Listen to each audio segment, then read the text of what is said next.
जय हिंद दोस्तों, welcome to the history with Rohit sir. कैसे हैं आप सभी।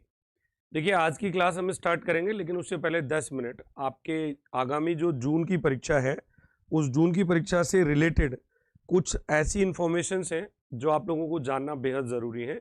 इन पर हम लोग पहले चर्चा करेंगे शुरुआत के 10 मिनट में इसी वीडियो में, क्योंकि मुझे लगा कि अलग अलग वीडियोस बनाने से कोई सेंस नहीं रहेगा। जो आपके सर्टिफिकेट अपडेट हो रहे हैं या फिर कुछ नए रूल्स, ऐसा कुछ लोग बता रहे हैं कि भाई इस बार जो है नए रूल्स आए हैं, तो कुछ ऐसा कोई बड़ा नया रूल्स नहीं है। भ्रामकता से आप बचें और एक प्रमाणिक जानकारी आप तक पहुंचे, इस उद्देश्य से पहले मैं आपसे डिस्कस करूंगा इन सारी चीजों पर। एक बार आप मुझे ऑडियो वीडियो मेरा क्लियर आ रहा है कि ये कमेंट करके बता दीजिए अगर आप जुड़ पा रहे हैं तो। देखिए, एक बार देख लेते हैं सबसे पहले। हाँ, ओके, एवरीथिंग इज ओके। अब आप सुनिएगा ध्यान से, जो मैं आपको समझाना चाह रहा हूँ। क्या चीजें हैं जिन पर हमें आज इस सेशन में बात करनी है आपके साथ में, एक एक करके हम सारी चीजों पे डिस्कस कर लेंगे।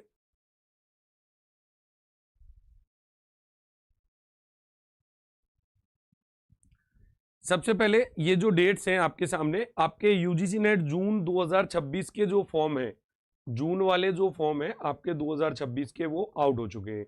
भाई आपके फॉर्म फिल होना स्टार्ट हो गया।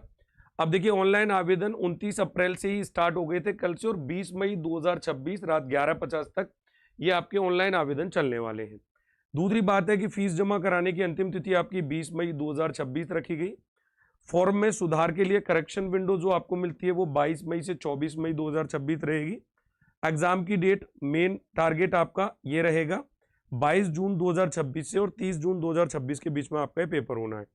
दूसरी सबसे बड़ी बात, एडमिट कार्ड आपके 15 जून तक एनटीए की वेबसाइट पर आपको दिखाई दे जाएंगे। अब हम बात करते हैं इस पूरे मुद्दे में कि और क्या एक इंपॉर्टेंट बात है। चलिए फीस की भी बात कर लेते हैं लगे हाथों। फीस जो है आपकी 1150 रुपये सामान्य जर्नल कैटेगरी के विद्यार्थियों के लिए है। ओबीसी, एनसीएल, जर्नल, ईडब्ल्यूएस के लिए आपकी फीस जो है वो क्या रहेगी, 600 रुपये रहेगी। एससी एसटी वालों को भी इसी में काउंट किया गया है यहाँ पर। लेकिन आपका जो थर्ड जेंडर वाला फीस है वो 325 है। ये वाली जो फीस है ये बिल्कुल आपकी 600 रुपये में ही काउंट होगी। अगली जो इंपॉर्टेंट सूचना है उस पर हम बात करेंगे कि भाई बहुत सारे बच्चे पूछते हैं कमेंट करके कि सर क्या क्राइटेरिया है, क्या हमारी जो एलिजिबिलिटी है, क्या हमारी योग्यताएं हैं जिनके आधार पर हम लोग क्या कर सकते हैं, जून 2026 का फॉर्म अप्लाई कर सकते हैं। सबसे पहले आपकी मास्टर डिग्री जर्नल और ईडब्ल्यूएस जो कैटेगरी है आपकी, उसके लिए कम से कम आपके पास 55% अंकों के साथ में आपकी वो मास्टर डिग्री कंप्लीट होना जरूरी है। कितने अंक होने चाहिए आपके पास, 55% अंक। कौन कौन सी कैटेगरी में, जर्नल और ईडब्ल्यूएस कैटेगरी में। इसके अलावा जितनी भी आरक्षित श्रेणियां हैं सभी के लिए 5% का इसमें क्या डिस्काउंट मिलता है। 5% आप लोग क्या कर सकते हैं, उसमें छूट पा सकते हैं। तो 55% की जगह 50% अंक आपके अनिवार्य हैं। कुछ बच्चे अंतिम वर्ष के छात्र होते हैं, जो छात्र अभी मास्टर्स के आखिरी साल में हैं, वे भी इसमें फॉर्म भर सकते हैं। यानी कि एमए आपका क्या है, अभी चल रहा है, एमए आपका कंप्लीट नहीं हुआ तो भी आप फॉर्म भर सकते हैं। दूसरी बात, जेआरएफ के लिए एज लिमिट क्या होती है, 1 जून 2026 को जनरल कैटेगरी के जो स्टूडेंट हैं, मेल यानी बॉयज जो स्टूडेंट हैं, उनकी आयु 30 साल से अधिक नहीं होनी चाहिए जब आप लोगों को जेआरएफ लेना है। ये 5 से 6 मिनट का वीडियो आपको स्टार्टिंग में मैं इस सेशन में इसलिए बता रहा हूं कि खासकर जो विद्यार्थी हमारे साथ जुड़े रहते हैं उनको प्रॉपर वे में इंफॉर्मेशन मिल जाए। तो 1 जून 2026 को छात्र की उम्र 30 साल से अधिक नहीं होनी चाहिए। अब इसमें एससी, एसटी, ओबीसी, एनसीएल और महिलाओं को 5 साल तक की छूट मिलती है। यानी कि आपकी जेआरएफ जो एज लिमिट है वो 35 वर्ष मान ली जाती है। तो 30 साल और 35 साल दो तरीके की आपको एज लिमिट देखने के लिए मिलेगी। अब बात करते हैं असिस्टेंट प्रोफेसर और पीएचडी एडमिशन के लिए कोई ऊपरी आयु सीमा है क्या, तो बिल्कुल नहीं है। असिस्टेंट प्रोफेसर का मतलब है यहाँ पर नेट। अगर आप लोगों को केवल नेट क्वालिफाइड करना है या आप लोगों को पीएचडी के लिए क्वालिफाइड करना है तो आपकी एज लिमिट कोई भी नहीं रहेगी। जितना भी आप लोग क्या कर सकते हैं इसमें, मतलब जितनी भी आपकी उम्र है उस उम्र के हिसाब से आप कभी भी फॉर्म भर सकते हैं। वेरी गुड इवनिंग आप सभी को। नेक्स्ट बात करते हैं, इसमें एक मेन पॉइंट है अपियरिंग, यानी अंतिम वर्ष के जो छात्र अभी मास्टर्स कर रहे हैं वे भी फॉर्म भर सकते हैं, लेकिन उनको रिजल्ट आने के 2 साल के भीतर भीतर क्या करना पड़ता है, अपनी डिग्री पूरी करनी पड़ेगी। ये इसमें इन्होंने एक अनिवार्य शर्त लगाई है। अभी आपके सामने इंटरनेट पे या यूट्यूब पर कुछ ऐसे वीडियोस वायरल हो रहे हैं कि भाई इस बार जो है नए रूल्स आए हैं और पात्रता थोड़ी सी चेंज हो गई है।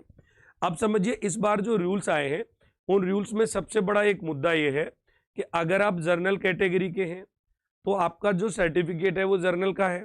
अब आप आते हैं ईडब्ल्यूएस या ओबीसी कैटेगरी में, तो ईडब्ल्यूएस और ओबीसी जो कैटेगरी है इन दोनों कैटेगरियों का आधार होता है आर्थिक तरीके पे, और इकोनॉमिक्स जो बेस है वो भारत में वित्तीय वर्ष से काउंट किया जाता है, और वित्तीय वर्ष हमारा होता है 1 अप्रैल से चालू प्रत्येक ईयर में।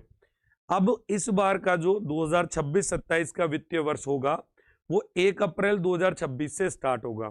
ध्यान से सुनना, जर्नल के अलावा जितनी भी आपकी रिजर्वेशन वाली कैटेगरी है, देखिए सबसे पहला इसमें कॉन्सेप्ट है कि सर सर्टिफिकेट कब का बना होना चाहिए, हमारा जो सर्टिफिकेट है वो कब का बना होना चाहिए। ये मुद्दा सबसे ज्यादा अब स्टूडेंट को परेशान कर रहा है।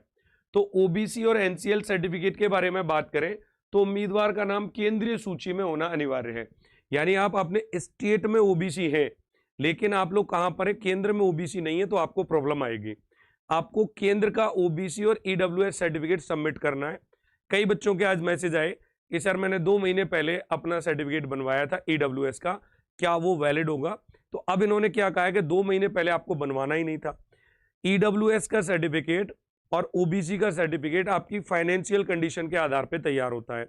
अब जब फाइनेंशियल कंडीशन की बात आ जाती है तो वो वित्तीय वर्ष में काउंट होगा, और वित्तीय वर्ष आपका कहां से स्टार्ट होता है? 1 अप्रैल से। तो ये बात याद रखना कि ये वर्तमान वित्तीय वर्ष 2026 के लिए मान्य होना चाहिए, अर्थात आपका जो सर्टिफिकेट है वो 1 अप्रैल 2026 के बाद बना होना चाहिए। अब आप ध्यान से समझिए कि ईडब्ल्यूएस और ओबीएस वाले बच्चों के ओबीसी वालों बच्चों के लिए ये एक नई परेशानी क्रिएट हो गई। ठीक यही कंडीशन ईडब्ल्यूएस सर्टिफिकेट में, ये भी भारत सरकार के नियमानुसार वित्तीय वर्ष 2026 के लिए वैध होना चाहिए। तो ईडब्ल्यूएस और आपका ओबीसी ये जो सर्टिफिकेट है वो आपके 1 अप्रैल 2026 के बाद के बने होने चाहिए। और बेटा आज है 30 अप्रैल, क्या आप लोगों का ओबीएस या ईडब्ल्यूएस सर्टिफिकेट पिछले 30 दिन में बना हुआ है? ठीक है, जय हिंद, नमस्कार। तो पिछले 30 दिन में बना हुआ है तो वो होगा वैलिड फॉर्म भरने के लिए। अगर वो सर्टिफिकेट पिछले 3 दिन से पुराना है तो वो आपको वैलिड नहीं करेगा। दूसरी सबसे बड़ी बात, ये सर्टिफिकेट केंद्र के होने चाहिए, आपकी स्टेट लेवल की चीजें नहीं होनी चाहिए। अब बात आती है SC ST के सर्टिफिकेट की। तो SC ST का जो सर्टिफिकेट है, SC ST के सर्टिफिकेट में जो SC ST का रिजर्वेशन है उसका दायरा फाइनेंशियल नहीं होता, याद रखिएगा। उनको जातिगत आरक्षण मिला हुआ है तो उनको इसमें डेट वाली बाध्यता से थोड़ा सा दूर रखा गया है। SC ST सर्टिफिकेट इनके लिए कोई भी समय सीमा नहीं है, बस ये सेंट्रल फॉर्मेट में होने चाहिए। तो ये 2 सर्टिफिकेट आपके इस डेट के बाद में बने होने चाहिए। और SC ST का सर्टिफिकेट आपका कहां से बना होना चाहिए? सेंट्रल से बना होना चाहिए, चाहे वो 2 महीने पुराना है, चाहे वो 3 महीने पुराना है, चाहे वो 6 महीने पुराना है, उसमें आपको कोई प्रॉब्लम्स क्रिएट होने वाली नहीं है। बात आती है हैंडीकैप्ड स्टूडेंट की, तो ये जो विकलांगता है वो 40% होनी चाहिए, तब आपको उसका लाभ मिलेगा, और 40% या उससे अधिक होनी चाहिए। सर्टिफिकेट आपका अधिकृत मेडिकल बोर्ड से ही बना होना चाहिए। तो आप लोगों के दिमाग में जो सर्टिफिकेट को लेकर के भ्रम चल रहा था, आई थिंक इस वीडियो से वो सब क्लियर हो जाएगा। ठीक है ना? सुनिएगा, ओबीसी वाला कहां पे बनेगा? अब ये काम मैं नहीं करता हूं, आप अपने ई मित्र वाले के पास जाइए, नजदीकी जो सेंटर्स हैं वो आपको पूरी डिटेल बता देगा। आप अपने तहसीलदार के ऑफिस में जाइए, वो आपको बता देंगे कि भाई सेंट्रल का जो ओबीसी सर्टिफिकेट है वो कहां बनेगा। अब इसमें 2 मुद्दे अलग आते हैं। कुछ कास्ट, कुछ जातियां ऐसी हैं जिनको स्टेट में तो ओबीसी मिला रहता है लेकिन उनको सेंट्रल में ओबीसी नहीं मिला रहता। ठीक है ना? उनको क्या है, सेंट्रल में ओबीसी नहीं मिला रहता। तो आपको मैं एक वेबसाइट बताऊंगा, यहाँ पर आपको क्या करना है कि अगर आपका सर्टिफिकेट सेंट्रल का है या ओबीसी का, सॉरी आपकी कास्ट जो है वो किस में, यानी सेंट्रल में आपकी कास्ट ओबीसी की लिस्ट में आती है या नहीं आती है, तो आपकी कौन सी कास्ट है, तो एक वेबसाइट बताऊंगा, उस पर आप अपनी कास्ट को क्या कर सकते हो, कंफर्म कर सकते हो। दूसरी बात, थोड़ा सा रिजर्वेशन पे और बात कर लेते हैं। एससी के कैटेगरी के अंदर 5% इनका कोटा अलग से होता है। जैसे मान लो एसटी का कोई या एससी का कोई बच्चा दिव्यांग है, एससी का है, तो एससी के जैसे 15% है, तो इन 15% में से जो 5% है आपके, वो आपकी कैटेगरी में हैंडीकैप्ड स्टूडेंट के लिए सीट चली जाती है। तो इस तरीके का इसमें कॉन्सेप्ट रहता है। बेटा एक बार सुनिए, पहले मेरी बातें मैं पूरी कर लेता हूं, फिर आप लोग अपने क्वेश्चन रखना, उसके बाद हम लोग फिर पढ़ेंगे, कोई दिक्कत भी नहीं आएगी। अब ध्यान से सुनिएगा कि ये हर कैटेगरी में आएगा। अब ओबीसी उम्मीदवारों के लिए क्या है कि अगर छात्र की जाति राज्य यानी स्टेट की ओबीसी लिस्ट में तो है, लेकिन वो केंद्र की लिस्ट में नहीं है, तो आप लोगों को आरक्षण का लाभ नहीं मिलेगा। आप फॉर्म भरते समय खुद को ओबीएस एनसीएल नहीं चुनेंगे अगर आप केंद्र में नहीं है तो। अगर आप केंद्र में है तो आप चुनेंगे। अब बात आती है कि सर हमारी जाति केंद्र में है या नहीं, ये बात हम लोगों को कैसे पता चलेगी? तो ये वाली वेबसाइट www.ncbc.nic.in, इस पे आप जाकर के अपनी जाति को चेक करिए कि आप लोगों की जो कास्ट है, आप लोगों की जो जाति है, वो सेंट्रल में, कहां पर, केंद्र में ओबीसी के दायरे में आती है कि नहीं आती है। बस इतना सा एक मुद्दा था जिस पर बहुत ज्यादा आप लोगों को क्या है, भ्रमित करवाया गया था। ठीक इसी तरीके से ईडब्ल्यूएस का नियम क्या है?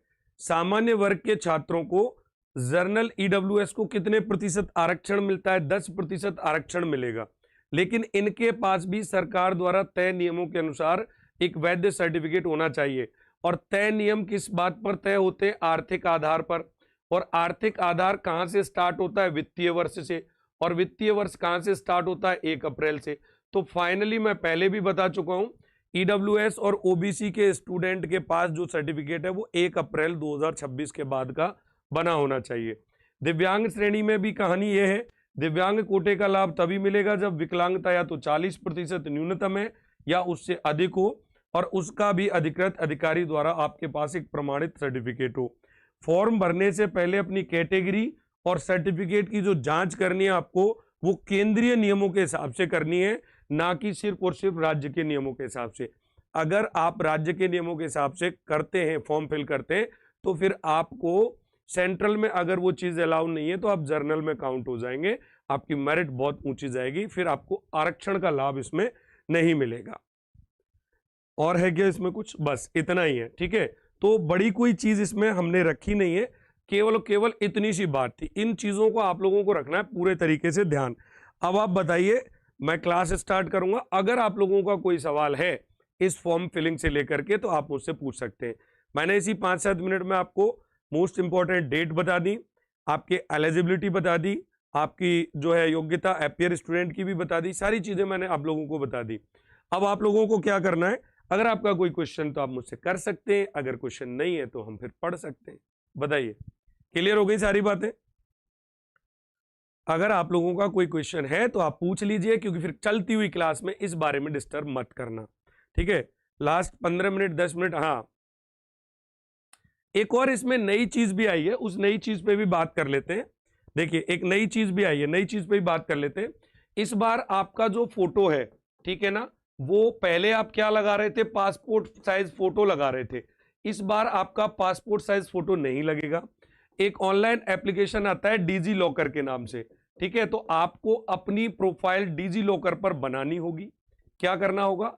आप लोगों को अपनी प्रोफाइल डिजी लॉकर पर बनानी होगी। और इस प्रोफाइल में जब आपके सारे के सारे डॉक्यूमेंट्स क्या होंगे? अपलोड होंगे। सारे डॉक्यूमेंट आपके यहां पर अपलोड होंगे। और ये एनटीए का जो साइट्स है, जब आप फॉर्म फिलिंग करने जाएंगे तो वो इस डिजी लॉकर से ही क्या कर लेगा? आपके सारे डॉक्यूमेंट्स अटैच कर लेगा। फोटो सिग्नेचर भी आपके ऑनलाइन ही जाएंगे। तो इस बार आपका जो फोटो है वो इस डिजी लॉकर के माध्यम से आपको ऑनलाइन, आपका जब आप फॉर्म भरने बैठेंगे तो आपको एक ऑनलाइन, जैसे आधार कार्ड वगैरह आपने बनवाया होगा तो आपको पता होगा कि ऑनलाइन ही आपका एक फोटो कैप्चर होता है, इसी तरीके से आपका फोटो कैप्चर हो जाएगा। तो डिजी लॉकर की प्रोफाइल अगर आपके पास नहीं है तो वो आप बना लीजिए। कल मुझे समय मिला तो मैं आपको एक वीडियो में क्या कर दूंगा, गाइड कर दूंगा कि भाई डिजी लॉकर की प्रोफाइल आपको कैसे बनानी है। बाकी मुझे नहीं लगता कि इस पे कोई वीडियो बनाने की